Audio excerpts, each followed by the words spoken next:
Good Friday. That's the day today, remember. It is the day, kalendaryo sa tawag ni mga Hudyo, this time of their Passover. Of course, in the Muslim world, it's also time for their Ramadan. So, na relationship yan po ni mga butanga. But anyway, it's Holy Week, and it's gonna be Easter Sunday in 2 days from now. But before that, it is this day, Friday, that we remember the death of Christ. Actually, it's not really a Good Friday, but it's a dark Friday. In fact, if we go back to the story of Abraham, we're very familiar with it. Sa panahon nga nagsaad ang Ginoo kang Abraham, tayong promise, we could summarize into 3. You will have many children, bisan sila mga anak, and then the land will be yours, and one of your descendants, isa si mong kaliwat, may mong panalangin sa land. That talks about Christ. So when God promised to Abraham these things, He said, I will do it. I swear it by myself, and I will do it. That's why ipaprepare lang si Abraham sa mga sacrifices, katong mga kahayupan, mga animals, and they cut it into 2. And God and Abraham were supposed to pass through it, but no.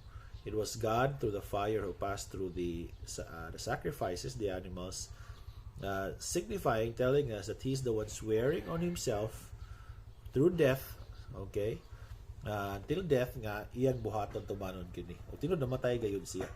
And what happened to Abraham? He was just sleeping. He had a deep sleep. Sa Bisaya pa, hinanok, nakatulog siya. And he only saw it in his dream, mga kahitabo. And it tells us that he rested at that time. But it says there that there was darkness all over. So, naay kang ngit-ngit. So, the same thing na itabo sa panahon ni Kristo. There was darkness at that hour, the afternoon. And we remember it at 3 o'clock in the afternoon. There was darkness all over. And of course, we know that the darkness, the sin, the failure, the weight of all of it was there. But of course, there was rest for us. Pahulay para sa atua. Iba sa mga Hudiyo, they're going to remember the Passover. They're going to get an animal, and then they're going to eat it at their homes, kada balay, and then they will rest tomorrow. And then it's a new day on a Sunday, new week. Picture of newness, new creation. So, nanang idea sa Bible. But there was darkness. It was really dark. Now, beside sa Deuteronomy, where we are right now, in chapter 9, it talks about the victory that God has given to Israel. Ug giklaro dito sa Ginoo through Moses that I am letting you go into that land which I promised to your forefathers, which you were there before, but you went out, and now you were in Egypt, and I got you out of Egypt, and I'm sending you back to Canaan, to the land that I promised you. Ingon sa dito, I am giving you that land not because you are people of integrity, that was very clear, but because I am gracious to you. I am letting you in there because I'm driving out the people who are there because they're also sinful. I'm letting them out there, and I'm giving it to you. So, dili tungod kay mga maayo sila, dako sila nga nasod, but because of God's grace, it's given to them. And in the next verses, it talks about their sin, about naghimo sila og golden calf, where when Moses and God was still there at Mount Sinai, on the top of the mountain, and God spoke to Moses through a fire and in a cloud. And God wrote through His fingers, sa kamot Ginoo sa Ginoo, into sa tablets of stones, the commandments, ng ilang kasabutan.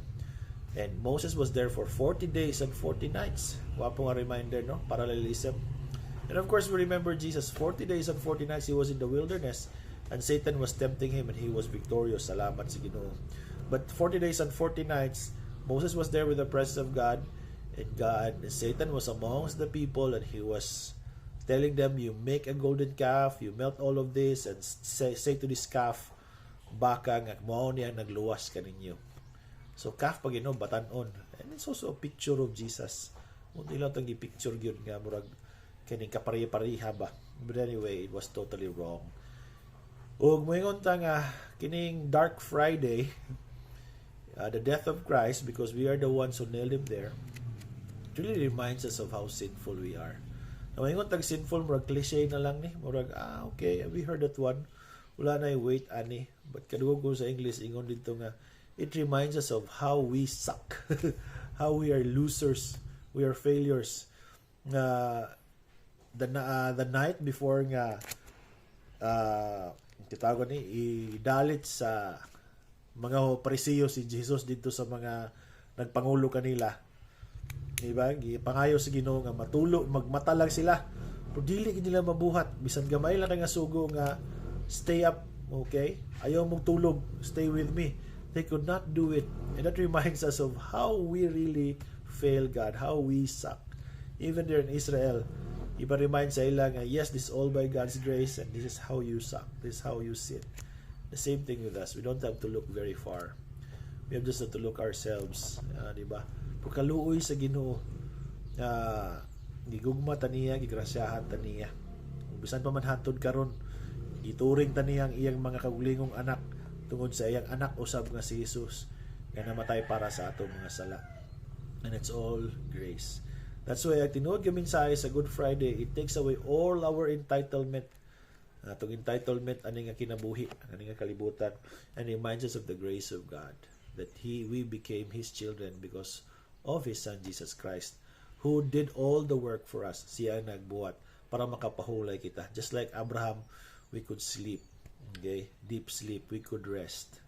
Remember ko sa storya sa magtiayon, nagreklamo ang kining iyang bana, walay gibuhat kundi maglingkod lang tibok adlaw. Ingon ang iyang asawa nga, kasi mabuhat ko karon adlaw, the next day na. So maglingkod rin yapon.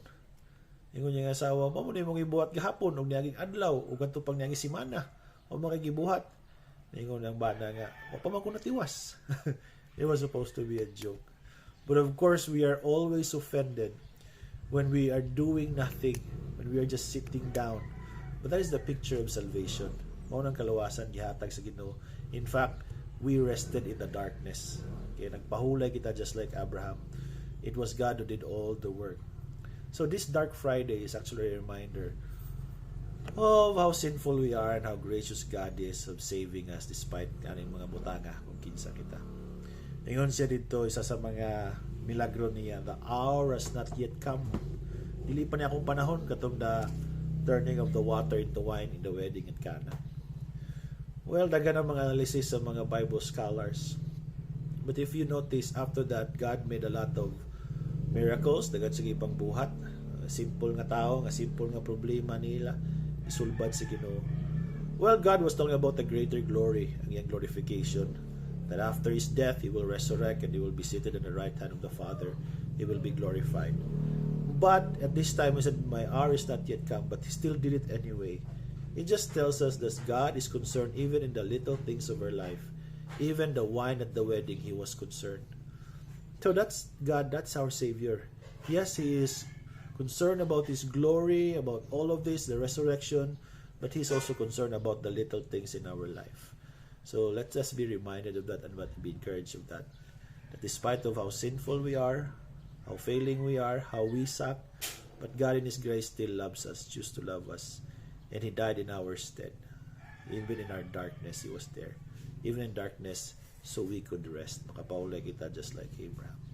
So thank the Lord for this Dark Friday, that He was the one who went through it so that we could have victory. And we'll talk more about that on Sunday. So see you on Sunday.